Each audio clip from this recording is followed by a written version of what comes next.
Pernikahan Arsen dan Nadira.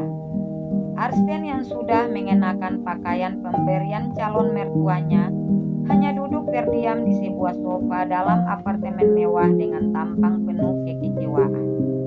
Dia benar-benar tak menyangka tujuan bersilaturahmi dengan kedua orang yang sangat berjasa dalam hidupnya hanyalah sebuah jebakan yang sudah direncanakan pamannya sendiri.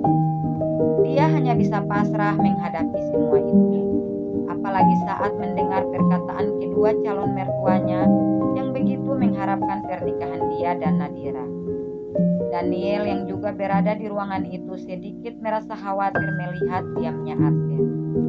Dia takut kalau semua yang sudah direncanakan bersama Rian dan Farah berantakan karena Arsen akan menolak pernikahan itu. Perlahan dia mulai mendekat ke arah keponakannya itu dan mulai bersuara melanjutkan penjelasan singkat di bandara tadi. Arsen, paman tahu kamu sangat kecewa dengan keputusan sepihak ini. Tapi kamu pun tahu, semua yang paman lakukan untuk kebaikan. Yang ada dalam pikiran paman hanyalah kamu seorang. Paman ingin kamu punya keluarga yang bisa menghibur dan mendampingimu di hari-hari kemudian. Ucap Daniel yang membuat Arsen langsung mengerutkan dahinya. Paman, aku tidak sendiri. Aku punya paman, punya banyak teman, punya segalanya. Sorot mata Arsen semakin menunjukkan rasa kecewanya. Tetapi Daniel yang sudah membulatkan tekad untuk menikahkannya tidak kehabisan kata-kata. Apa kamu tahu berapa lama lagi waktu paman bersamamu? Paman sudah tua, dan paman tidaklah sempurna untuk menjadi penopang dalam hidup. Sementara sahabat-sahabat kamu, mereka bisa saja pergi kapanpun yang mereka mau. Tapi seorang istri juga anak akan selalu ada bersamamu selama kamu mampu membimbing mereka. Ujar Daniel tanpa melepaskan pandangan dari Arsen. Paman, aku belum siap untuk menikah apalagi punya anak. Aku masih punya tanggung jawab besar pada paman dan apa yang kita miliki. Lagian aku juga belum menginginkan kehadiran seorang wanita dalam hidupku. Jawab Arsen sembari memalingkan pandangannya. Arsen, Nadira adalah gadis cantik yang masih sangat polos. Semua pria pasti ingin menjadi suami dari wanita seperti calon istrinya. Dia belum tersentuh oleh laki-laki manapun karena usianya baru 18 tahun. Perkataan Daniel yang menurut Arsen benar-benar konyol. Paman, di zaman ini, usia tidak menjamin seorang wanita maupun pria masih suci ataupun tidak. Dia saja sudah pernah ditunangkan, dan dia sangat terguncang saat semuanya berakhir dengan sebuah pengkhianatan. Kalau memang dia belum tersentuh, mengapa dia bisa sehancur itu setelah ditinggalkan oleh pria yang telah dijodohkan dengannya sekian lama? Ujar Arsen dengan senyum sinis yang mengembang di wajahnya. Begini saja, paman akan memberimu waktu 6 bulan. Kalau selama 6 bulan kamu tidak memiliki rasa apapun terhadap Nadira, kamu bisa menceraikannya. Tapi kalau semuanya berubah seiring berjalannya waktu, kamu harus menjaganya dan berjanji untuk memberikan keturunan penerus keluarga kita dari Nadira. Daniel akhirnya memberikan isyarat biar Arsen tidak menolak pernikahan yang sudah direncanakan. Dan satu lagi, paman ingin kamu memperlakukannya selayaknya seorang istri. Kalian harus tidur bersama walaupun semua itu dilakukan dengan terpaksa. Paman tidak mau melihat kamu tidur di kamar yang terpisah. Dan jangan pernah menyakitinya hanya karena kamu tidak menginginkannya. Lanjut Daniel yang membuat Arsen semakin merasa tersulut. Tapi dia pun menerimanya karena dia sangat yakin kalau pernikahan itu akan berakhir setelah 6 bulan berlalu. Baiklah paman, aku akan menjalaninya seperti apa yang paman inginkan. Jawab Arsen tanpa menatap Daniel.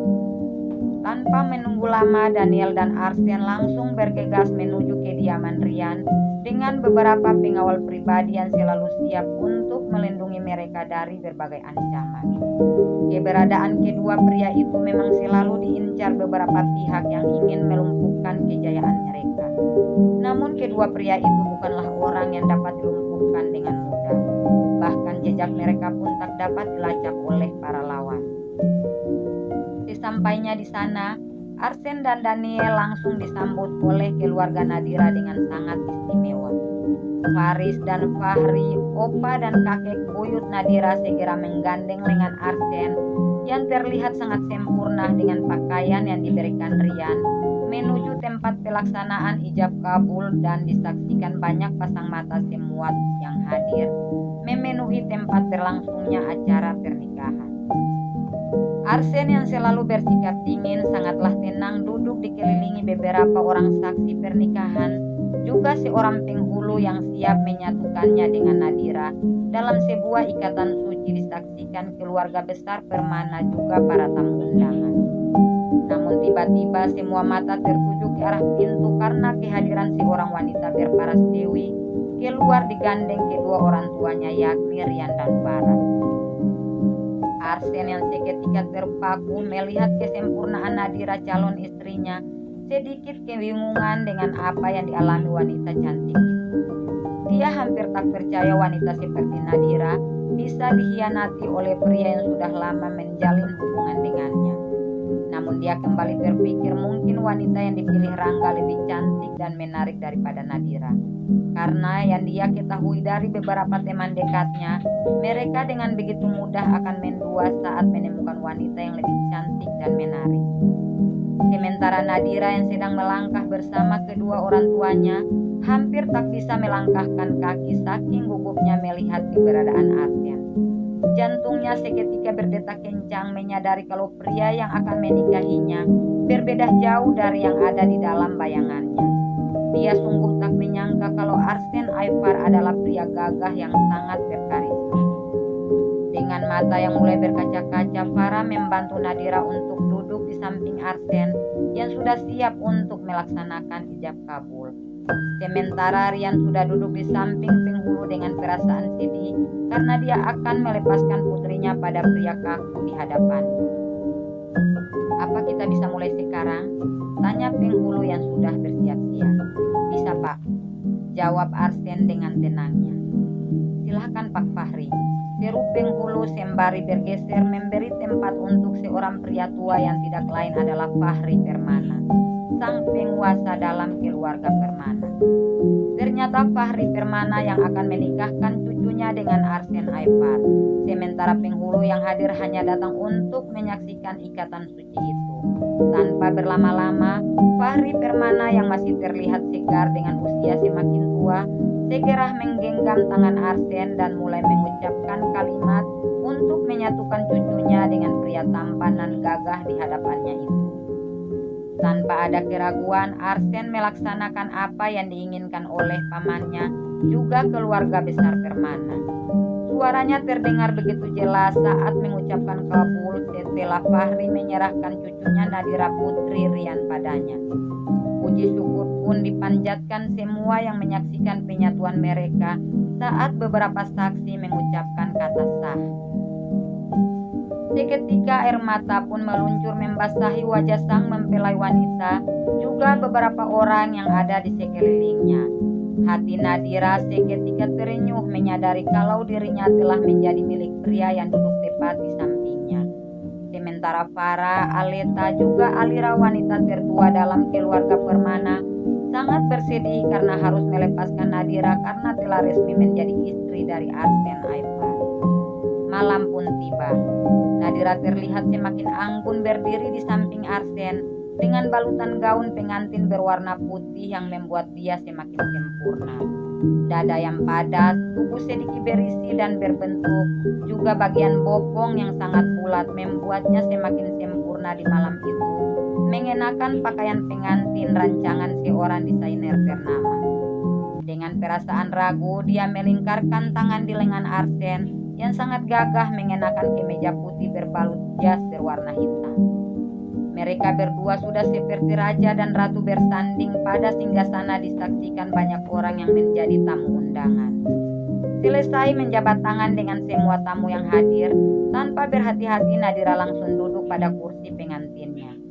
Dan tiba-tiba dia pun terkejut menyadari pengait di bagian pinggulnya terlepas. Dia mulai gelisah, takut apa yang terjadi diketahui para tamu yang tidak melepaskan pandangan dari arah mereka sejak tadi.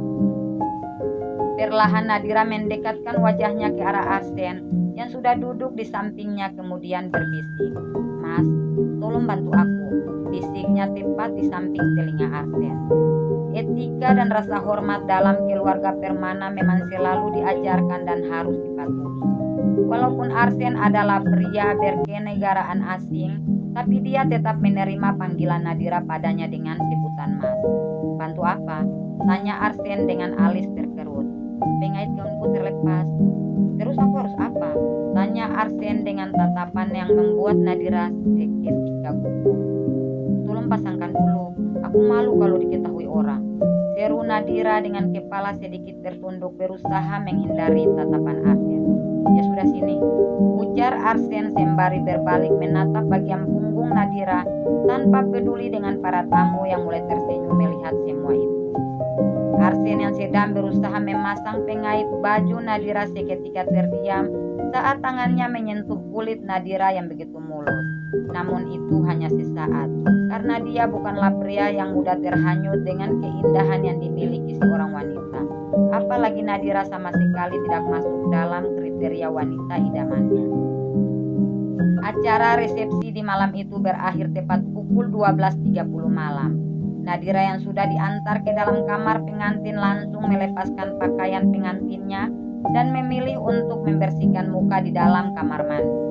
Setelah keluar dari dalam kamar mandi, dia segera membaringkan tubuhnya di atas ranjang pengantin dengan hanya memakai celana pendek dan baju singlet tanpa menutupi tubuhnya dengan selimut yang masih terlipat rapi. Hanya dalam hitungan menit, Nadira sudah terlelap tanpa menyadari kalau malam itu adalah malam pengantinnya. Sementara Arsen yang masih mengobrol dengan pamannya, juga beberapa anggota keluarga Permana dan orang-orang penting di ruang tamu, mulai tidak berkonsentrasi mungkin karena kelelahan. Melihat keadaan Arsen, Faris kakeknya Nadira langsung menyuruhnya untuk segera beristirahat. Dan dia pun segera pergi setelah berpamitan pada semua orang yang ada bersamanya saat itu.